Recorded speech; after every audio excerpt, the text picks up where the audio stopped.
ये उस तरह की ऊर्जा है जो एक पूरी आध्यात्मिक क्रांति का आधार बन सकती है, पूरे देश में फैल सकती है या पूरी दुनिया में। क्योंकि शिव खुद यहाँ बैठे थे, उन लोगों ने ये गुण अर्जित कर लिया। ये यहाँ तैयार है, बनी रखी है। आप बस ऊपर देखिए और इसके लिए ग्रहणशील बनिए, बस।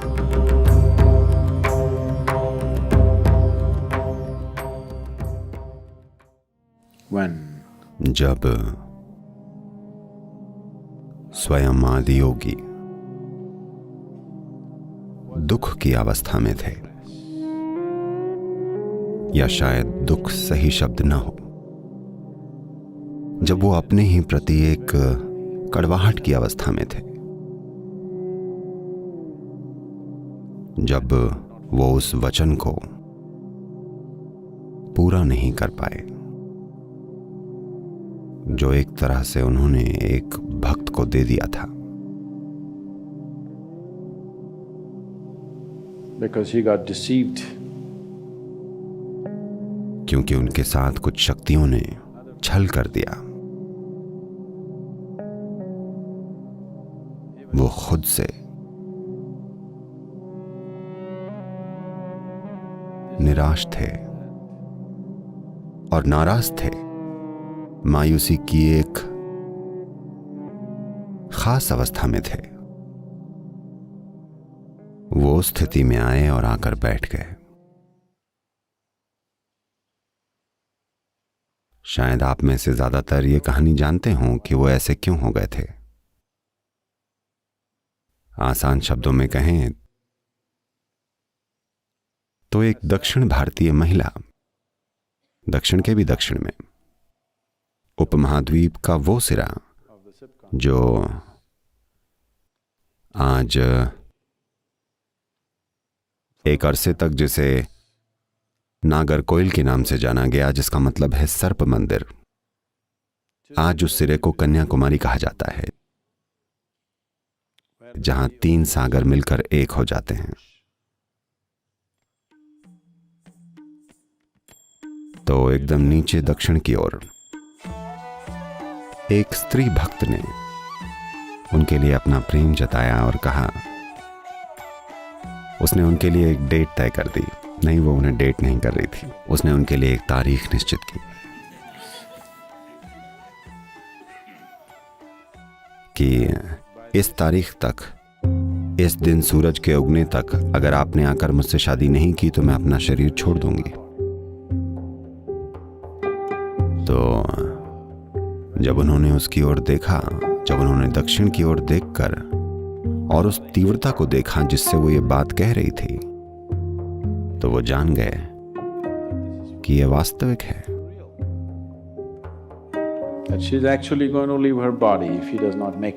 कि वो सचमुच अगर वो नहीं पहुंचे तो अपना शरीर छोड़ देगी।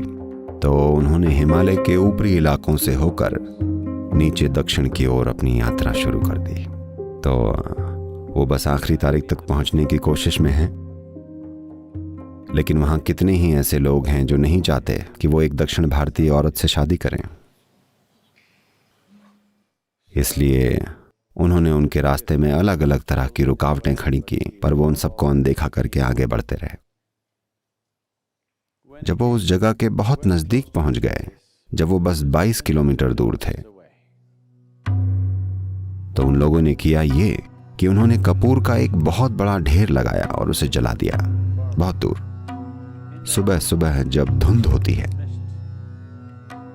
तो हवा में मौजूद पानी का हर कण एक मैग्नीफाइंग ग्लास की तरह काम करता है और वो इतने विशाल तरीके से जला कि वो असल में सूरज के उगने जैसा दिखाई दिया।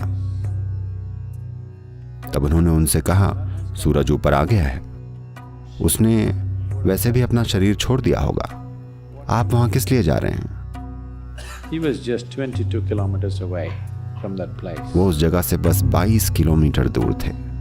तब उन्होंने देखा कि पूरा इलाका सूरज के उगने जैसा जगमगा रहा था, जो असल में एक कपूर का पहाड़ था जिसे उन्होंने जलाया था। वो खुद से पूरी तरह निराश हो गए कि वो समय रहते पहुंच नहीं पाए और वो वापस मुड़ गए। तो उस जगह को आज सुचिंद्रम के नाम से जाना जाता है। वो इस रास्ते से गए, वो इस पहाड़ पर ऊपर गए और वहां बैठ गए, निराश, नाराज, अपने मन में कड़वाहट लिए। वो वहां आनंद में नहीं, वो वहां भीषण तीव्रता में, क्रोध में बैठे, किसी दूसरे से नहीं बल्कि खुद की असफलता पर।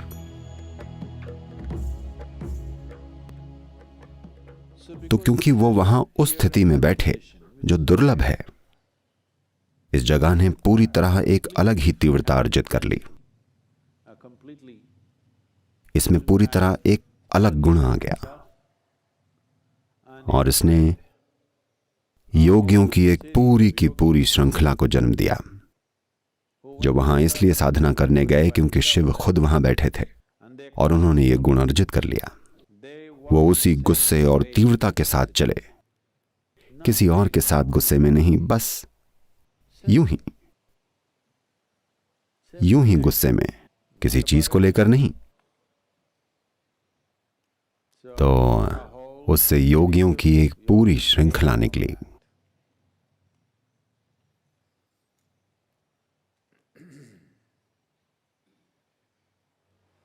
If you've seen the pictures of Sadguru Sri Brahma, अगर आपने सद्गुरु श्री ब्रह्मा की तस्वीर देखी हो, वो ऐसे दिखते हैं कि वीरप्पन उनके आगे केजी क्लास का बच्चा लगता। वीरप्पन का चेहरा वाकई में मासूम बच्चे जैसा दिखता। वो इतने गुस्सैल दिखते थे बिना किसी वजह। वो बस यूं ही गुस्से में चलते थे हर समय, किसी और पर गुस्सा नहीं, बहुत ज्यादा करुणा से भरे हुए, पर बस गुस्से में। तो ये पहले नहीं थे, ऐसों की एक पूरी की पूरी एक श्रृंखला थी, क्योंकि इस पहाड़ की चोटी पर उन्हें इस ऊर्जा से एक धक्का मिला और उन्होंने ये अर्जित कर लिया। उनके लिए इस कड़ी में जो योगी आए, उनके लिए जिस एकमात्र ट्रांसमिशन पर उन्हें भरोसा था, वो आदि योगी ही थे। वो उस तरह के नहीं हैं जो किसी और चीज का भरोसा करें। वो उस तरह के नहीं हैं जो इस धरती पर किसी दूसरे इंसान पर भरोसा करते। सिर्फ वही जो शिव की तरफ से आता है उनके लिए वास्तविक है, वरना वो नहीं है। तो वो इस ऊर्जा में विकसित हुए, क्योंकि यहां आदि योगी एक खास तरह के गुस्से, निराशा और अपने भीतर एक कड़वाहट की स्थिति लेकर बैठे थे। इस चोटी ने ही उस गुण को अर्जित कर लिया, दिव्य, पर एक अलग तरीके से। वो उसी तरह के बन गए। आपको नहीं पता कि इसे सभ्य बनाने में, इसे सामाजिक बनाने में कितनी मेहनत लगी है। मुझे पता है मैं अब भी सभ्य नहीं लगता, पर कम से कम अगर आप चेहरा ना देखें, मैं सभ्य सुनाई तो पड़ता हूं, नहीं पड़ता?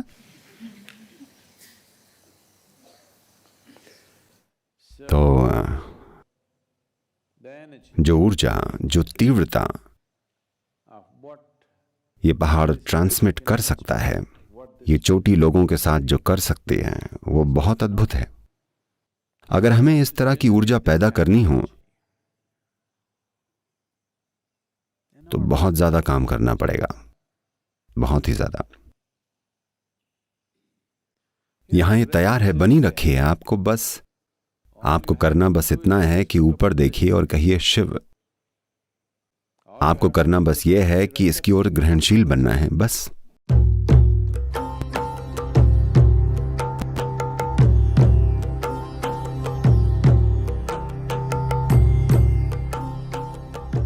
जब ऊर्जा का ऐसा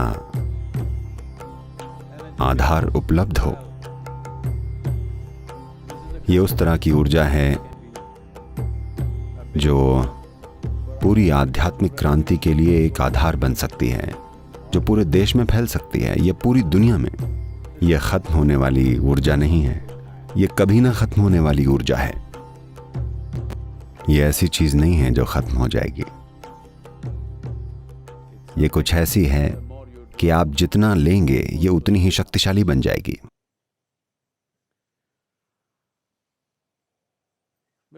हम चाहेंगे कि ऐसा पूरी दुनिया के साथ हो, पर मैं सोचता हूं कि अब मैं बूढ़ा हो रहा हूं तो इन दिनों जरा साधारण सोच रहा हूं।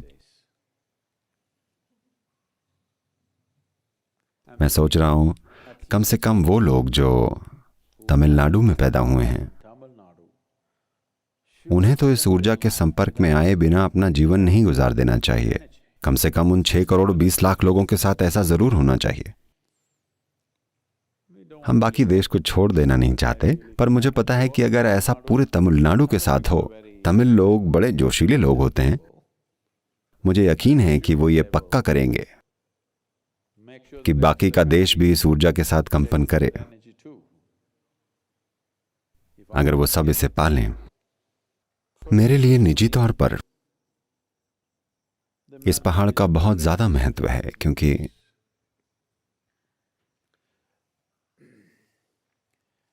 मेरे गुरु ने भी यहीं अपने शरीर को छोड़ना चुना, और मैंने आज तक उस जगह पर कदम रखने की हिम्मत नहीं की है। मुझे पता है कि वो कहां है, पर मुझ में आज भी उनकी समाधि पर पैर रखने की हिम्मत नहीं है, इसलिए मैं उससे दूर रहता हूं फिलहाल के लिए। तो ये मंदिरों के पहाड़ जैसा है।